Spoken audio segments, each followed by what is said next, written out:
When my father died, I thought the worst was over. But during the reading of his will, my brother revealed a hidden clause that changed everything.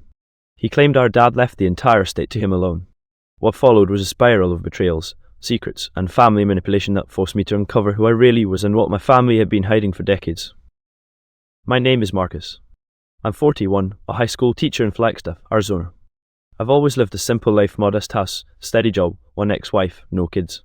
My younger brother, Jason, is 36, slick-talking, always dressed like he walked off the cover of GQ and never short on a lie. We hadn't been close since Mom died in 2012. He blamed me for not being there enough. I blamed him for bleeding Dad dry. When Dad passed last month, heart failure at 74, I thought Jason might finally step up. He did. Just not the way anyone expected. The funeral was quiet. Just close family. Dad wanted no fuss, no speeches. His lawyer, a stooped man named Gregory Shaw, said we'd meet in his office in downtown Phoenix the following Monday to read the will. I drove the 2 hours with a knot in my gut and a cup of burnt down coffee that did nothing to settle my nerves. The room smelled like old leather and printer toner. Jason was already there, sipping from a flask like it was a party. His wife, Leela, perched beside him in some tight black thing, red lipstick like a blood smear. She barely nodded at me. Mr. Shaw cleared his throat. According to the last valid will of Mr. Richard Everett, dated January 4th, 2024. That's when Jason sat up straighter. I didn't notice it at first, but he reached into his inside jacket pocket, like he knew something I didn't. As per that will, Shaw continued, the entirety of Richard Everett's assets, house, savings, land, and shares in Everett Construction are to be transferred to Jason Everett. Silence. My ears rang. What? I said, my voice cracking. Joe blinked. I know this comes as a surprise, Marcus. Your father left a letter explaining. Jason pulled out a folded piece of paper and slapped it on the table. This, he said, grinning, is the updated will, signed June 15th, 2025, 3 weeks before Dad died. Joe frowned. I wasn't aware of it. It's notarized. Ask Joanna, she works at the county clerk's office. Jason leaned back smugly. Dad changed his mind. I felt like the floor disappeared beneath me. Dad would never cut me out. He always said we'd split everything evenly. We built the shed behind the house together. He gave me the first $5,000 I used to fix my old Ford Bronco. He called me every Sunday. But this will said it all belonged to Jason. What about the letter? I asked. Shaw hesitated, then handed me a sealed envelope with my name on it. I tore it open, expecting a father's explanation, or even regret. But the first line stopped me cold.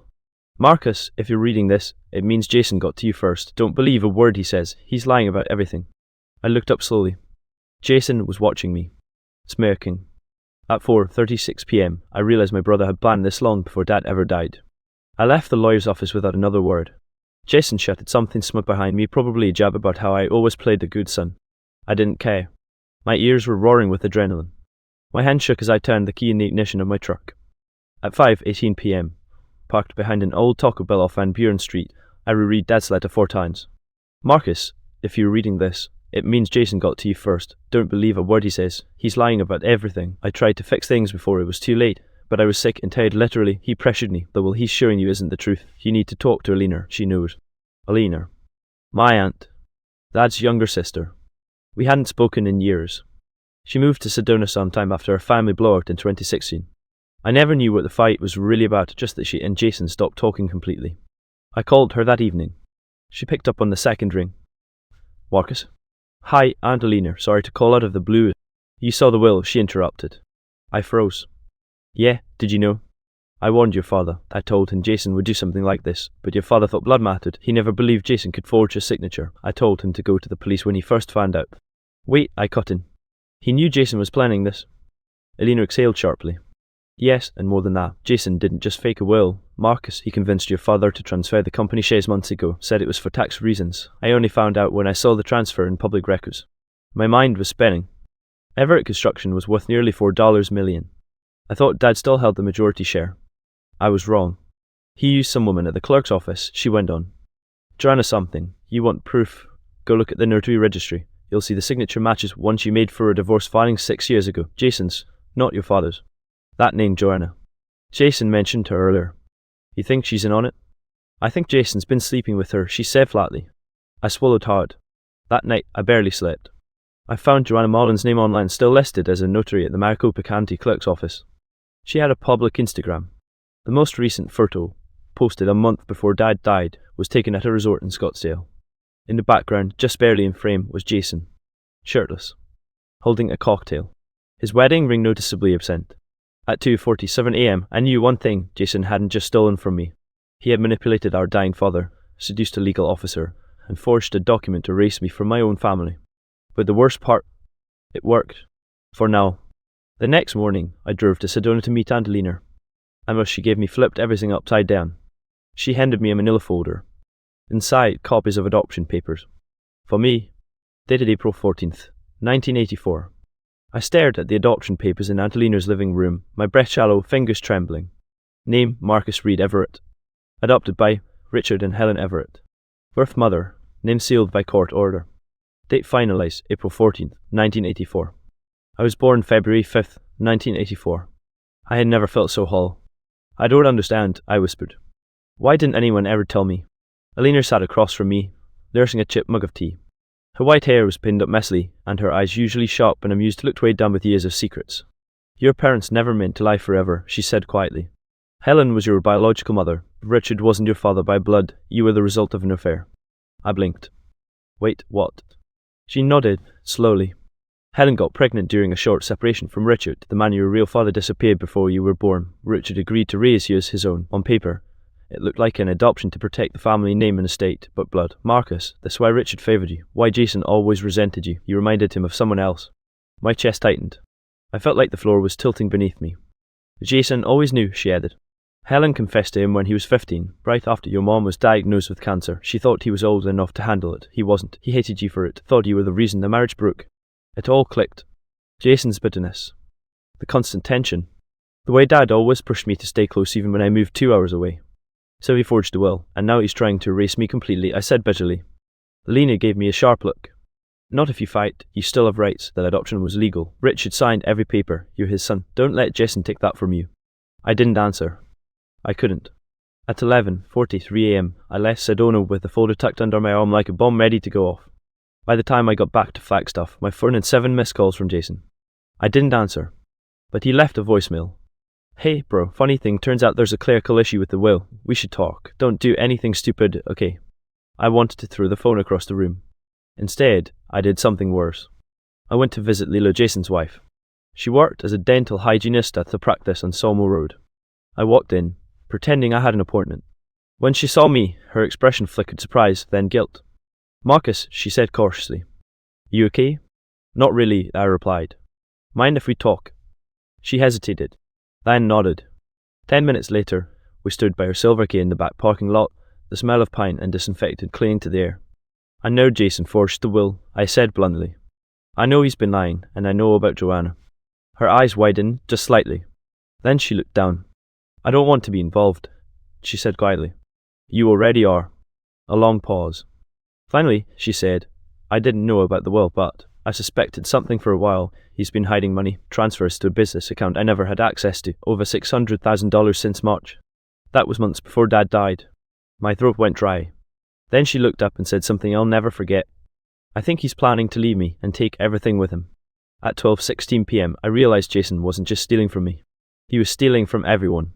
I spent the rest of that afternoon in a daze, pacing my living room, trying to wrap my head around it all. I wasn't just disinherited, I was adopted. Jason knew. Jason used it. He didn't just forge a will, he had siphoned over $500,000 into an account Leela couldn't access. And now he was prepping his exit. At 7:09 p.m, I called Alina again. Do you know where Dad kept anything? Off the books, documents, backups, anything? She paused. Maybe, the cabin in Sholo. Cabin? I asked, confused. Your grandfather's old hunting place. Your father kept it. Jason hated it. No electricity. Spotty reception. But your dad loved going there alone. Said it was his thinking place. Last time I was there, I saw a safe. My heart jumped. Where is it? She gave me directions. It was a 2.5-hour drive. By 10:41 p.m, I was pulling up a gravel road lit only by my headlights, trees crowding both sides like silent watchers. The cabin looked like something out of time, stone chimney, peeling wood walls, and a creaky porch that groaned under my boots. Inside, everything smelled like pine, mothballs, and dust. I found the safe behind a framed photo of me and Jason as kids at the Grand Canyon. I stared at that picture for a long minute before moving it aside. It was an old Yale safe. I tried Dad's birthday. Nothing. Then I tried mine. Flick. Inside were 3 thick folders, a metal USB, and a worn leather notebook. I flipped open the notebook. Dad's handwriting.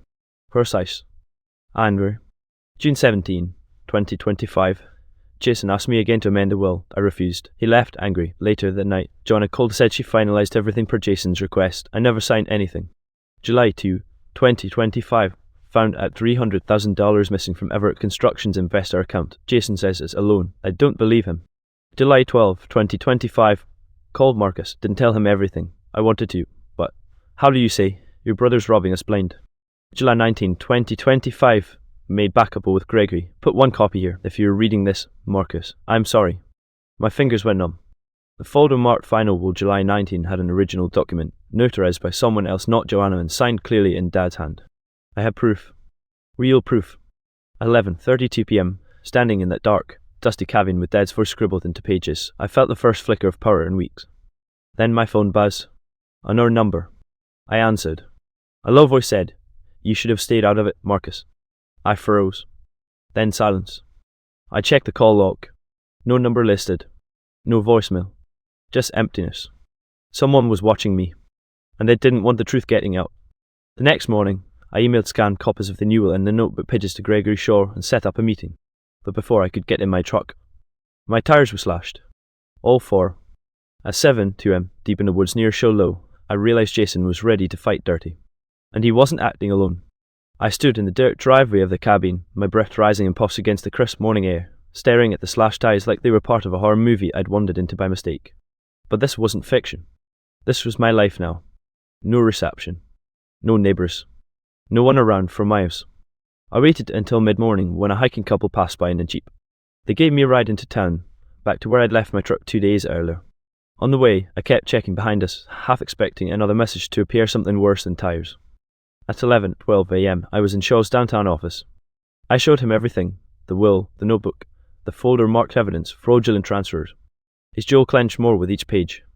This changes everything, he murmured. Jason's copy is forward, and if the signature is verified then I believe it will be you the rightful heir. Can we stop the asset transfer? I asked.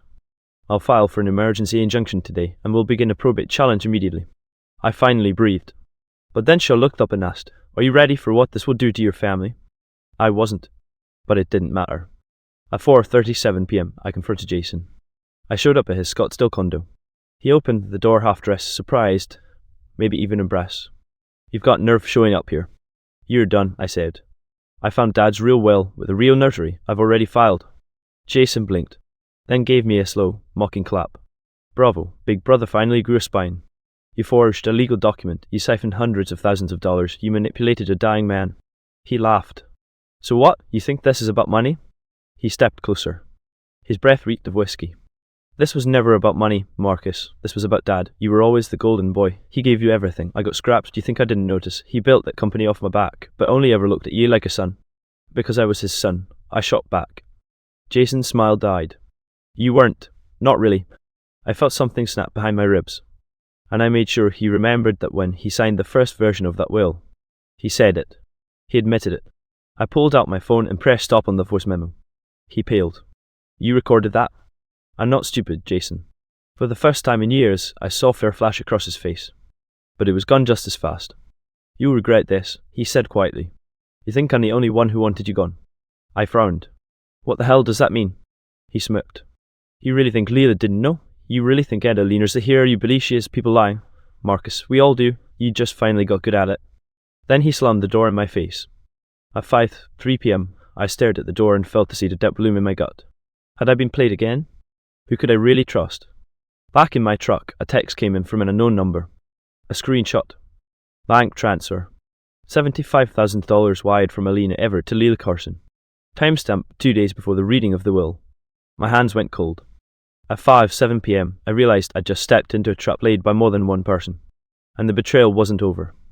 I drove home that night in silence. No music. No calls. Just the sound of my tyres on the highway and the steady thud of my heartbeat trying to break through my ribs. $75,000. Why would my aunt and my supposed ally send that to Leela? Just 2 days before the will was read. At 10:51 p.m., I called Alina. She picked up on the fourth ring, groggy. "Marcus, is everything okay?" I skipped the pleasantries. "Why did you send Leela $75,000 before the will reading?" A pause. Too long. Then, that wasn't for her. I saw the receipt, Alina, that was wired to her personal account. I needed her help. She was supposed to get me the second version of the will, the one Jason faked. I thought if we had both copies, we could prove manipulation, but she never delivered it. My mouth went dry. You paid Leela to spy on her own husband. I paid her to help you, Marcus. I didn't know what to believe. But the one thing I knew for sure was this. I'd been a pawn in more games than I realized. Did she know about the adoption? I asked quietly. Alina hesitated. But yes, everything in me turned cold. They all knew. Jason, Alina, Leela, everyone but me. And suddenly, I saw it clearly, how easy it had been for Leela to open up in that parking lot. How rehearsed her shock had seemed. How her confession about Jason's secret account could have been a carefully placed breadcrumb, leading me exactly where she wanted me to go. She had manipulated me. So had Leena. Even Dad, in his own way, by bearing the truth until it was too late to confront him. At 1:32 a.m., unable to sleep, I drove to the one place I hadn't gone since the funeral. Dad's house. It sat empty now, dark and echoing in the moonlight. I had a spare key from years ago. The locks were still the same. I wandered through the room's living room, kitchen, the den where he used to nap with his feet up on the ottoman. Everything smelled faintly of his aftershave and cedarwood. In the study, behind a loose panel in the bookshelf, I found a second flash drive.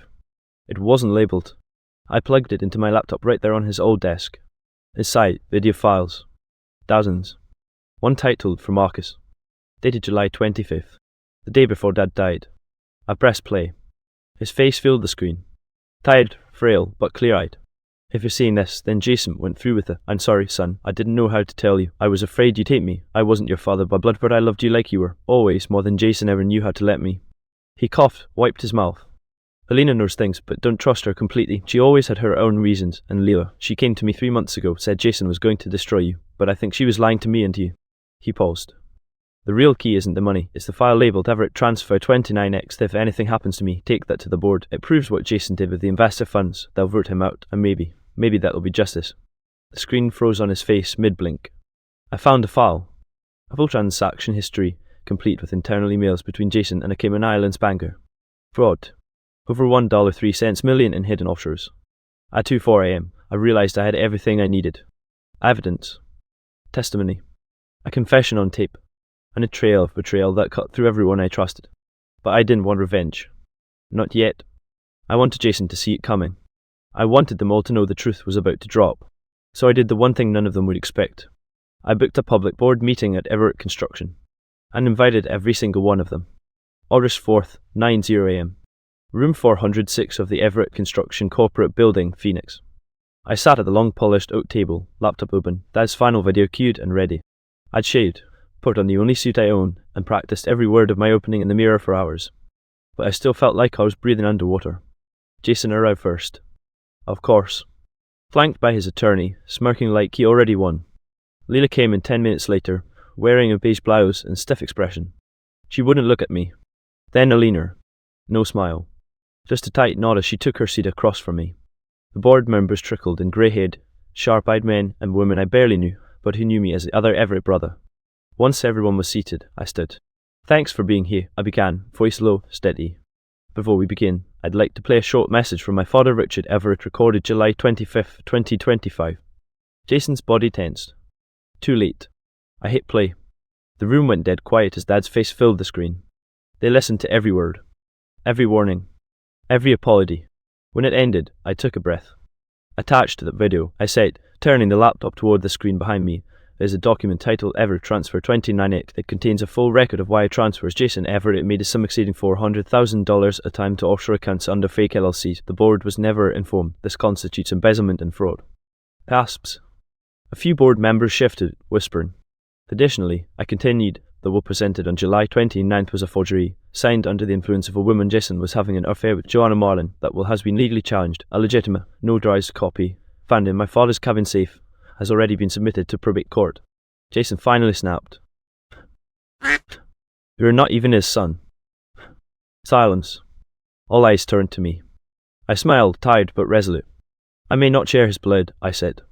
But I shared his name, his house, and his values. He raised me, he chose me, and he knew what you were, Jason. Jason lunged for my laptop, but 2 board members stood and blocked him. One of them a retired accountant named Weller turned to the room.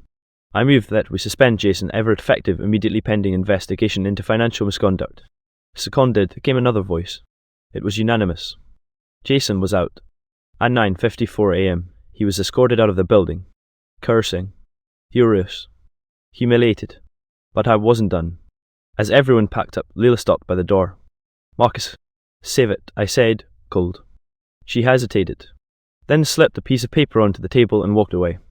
I unfolded it. A bank account number. Cayman Islands. Balance $220,000. At the bottom, a note. He gave it to me to keep quiet. I never touched a cent. I stared at it for a moment, then dropped it into the trash. Alina approached me quietly. "I never meant to betray you." "But you did," I replied. She nodded. "I'll live with that." I stepped out into the Phoenix seat. At 10:12 a.m., for the first time in weeks, I felt light. The estate would go through court. The fraud would lead to criminal charges. The house, the shares, everything would fall back into place. But more importantly, the truth had surfaced. Not clean, not pretty, but real. Because family isn't just about blood. It's about choice. And sometimes, justice looks a lot like walking away while everyone who doubted you watches the fire you didn't start burn itself to ash.